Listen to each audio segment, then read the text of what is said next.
الله الرحمن الرحيم. أولا نقرأ عليكم سند الحديث المتصل منا ومن أستاذنا فضيلة الشيخ محمد راشد الأعظم حفظه الله ورعاه إلى النبي الكريم سيدنا ومولانا محمد صلى الله عليه وسلم بطريق الإمام الحافظ الحجة أبي عبد الله محمد بن إسماعيل البخاري رحمه الله تعالى. بسم الله الرحمن الرحيم. الحمد لله رب العالمين والصلاة والسلام على سيد الأنبياء والمرسلين وعلى آله وصحبه أجمعين، أما بعد، فإن أصدق الحديث كتاب الله وأحسن الهدي هدي محمد صلى الله عليه وسلم وخير الأمور محدثاتها وشر الأمور محدثاتها وكل محدثة بدعة وكل بدعة ضلالة وكل ضلالة في النار. قرأنا على فضيلة الشيخ محمد راشد الأعظمي حفظكم الله وأكرمكم في الدارين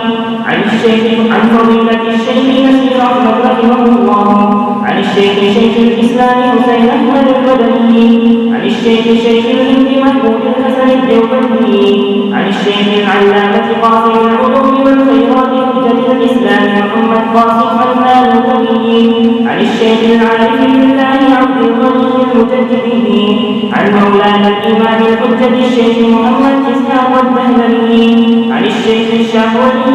عن الشيخ الشافعي عبد العزيز الدهلوي، عن الشيخ العارف بالله الشافعي بالله أحمد بن محمد بن عبد الرحيم الدهلوي قال أخبرنا الشيخ أبو طالب محمد بن إبراهيم الكوفي المدني قال أخبرنا والد الشيخ إبراهيم الكوفي المدني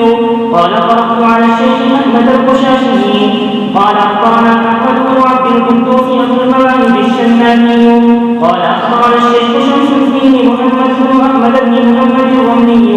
عن الشيخ زكريا بن محمد بن يحيى الأنصاري قال قرأت على الشيخ الحافظ أبي فوق شهاب الدين أحمد بن علي بن حجر العسقلاني عن إبراهيم بن أحمد الدلومي عن أبي العباس أحمد بن أبي طالب الحجاري عن السراج الحسين بن المبارك الزبيدي عن الشيخ أبي بكر عبد الأول بن عيسى بن شعيب السدسي الهروي عن الشيخ أبي الحسن عبد الرحمن بن مظفر الساروي عن أبي محمد بن عبد الله بن أحمد السرخي عن أبي عبد الله محمد بن يوسف بن